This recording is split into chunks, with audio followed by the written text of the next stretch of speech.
नमस्कार दोस्तों, आज के इस वीडियो में हम डॉक्टर प्रकाश कुमार सर से एक सवाल पूछेंगे जिसमें हम लोग जानेंगे कि आजकल सोशल मीडिया पे गांधी जी के संदर्भ में बहुत सारे अलग अलग प्रकार के पोस्ट आते हैं। तो उस संदर्भ में आज जानेंगे हम लोग सर से कि गांधी जी और नाथूराम गोडसे के बारे में सर का क्या विचार है। तो आइए जानते हैं सर से आज हम कि इन सब चीज़ों पे सर का क्या विचार है। तो सर आप बताइए। और देखिए, पहली बात है कि कहाँ राजा भोज और कहाँ गंगवती। गांधी जी सर्वकालिक हैं। गांधी जी महान व्यक्ति हैं। गांधी जी ने इस देश को संवारा है, सजाया है, तराशा है। एक महान स्वतंत्रता आंदोलनकारी। गांधी जी और नाथूराम गोडसे में कोई तुलना ही नहीं है। एक देव है तो एक दानव है। गांधी जी अब सिर्फ हार्ड मांस के सिर्फ व्यक्ति तक ही नहीं रह गए। गांधी जी एक विचारधारा है जो हम सबों के बीच में, हम सबों के दिल में, प्रत्येक भारतीय ही नहीं पूरे विश्व के लोगों के मन में गांधी जी बसे हुए हैं, रचे हैं। गांधी जी के उनके इतिहास को अगर देखा जाए तो गांधी जी ने चंपारण सत्याग्रह किया, खेड़ा आंदोलन किया, अहमदाबाद मिल मजदूरों का आंदोलन किया। गांधी जी असहयोग आंदोलन किया, सविनय अवज्ञा आंदोलन किया, भारत छोड़ो आंदोलन किया। उन्होंने जो है इस देश के भिन्न भिन्न तबके के लोग जो बिखरे हुए थे उन्हें एक सूत्र में गढ़ने और पिरोने का काम उन्होंने किया।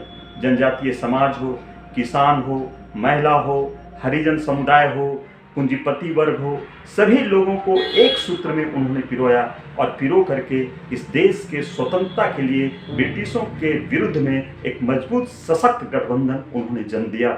और इस प्रकार गांधी जी जो है इस देश को आज़ाद कराने में महती भूमिका निभाए। पुनः इतना ही नहीं, गांधी जी के विचारधाराओं को ध्यान में रख करके हमारे संविधान निर्माताओं ने संविधान की रचना की। और आज हमारे देश में जो विकेंद्रीकरण के तत्व हैं, पंचायती राज के जो तत्व हैं, जो हमारे दलित समाज के जो तत्व हैं, उन्हें ऊपर उठाना, जनजातीय समाज के लोग जो हैं उसे ऊपर उठाने के लिए उनकी विचारधाराओं पर हमारी सरकार जो है कि काम करती आई है। इस प्रकार गांधी जी कोई साधारण नहीं, महामानव हैं। गांधी जी इतने बड़े महामानव हैं, इस बात से समझ सकते हैं कि आइंस्टीन ने कहा था कि शायद आने वाले समय में शायद ही कोई विश्वास करे कि गांधी एक हार्ड मांस का भी व्यक्ति था और इनकी विचारधाराएं इतनी ऊंची थी। आपके C.F. एंड्रूज कहते हैं गांधी जी को बापू। आपके सुभाष चंद्र बोस उन्हें जो है राष्ट्रपिता के नाम से पुकारते हैं। कोई उन्हें महात्मा कहता है, कोई उन्हें समाज सुधारक कहता है, कोई उन्हें जो है कि देशभक्त कहता है, कोई उन्हें कुटिल राजनीतिज्ञ कहता है। ये गांधी जी का रूप है, ये गांधी जी की ऊंचाई है, ये महिमा। नाथूराम गोडसे का इस देश में क्या योगदान है?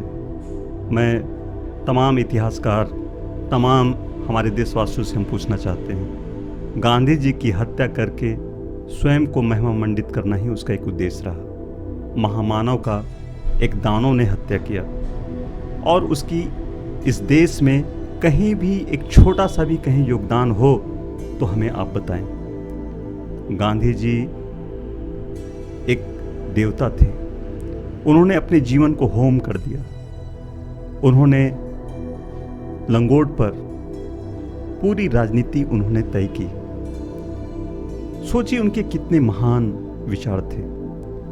महिला सुधार का बात हो, हरिजन उद्धार का बात हो, देश के एकीकरण की बात हो, जनजातीय समाज के उत्थान की बात हो, अथवा हिंदू मुस्लिम एकता की बात हो, हर जगह पर गांधी जी ने बड़े ही तर्कपूर्ण तरीके से इन समस्याओं को हल किया।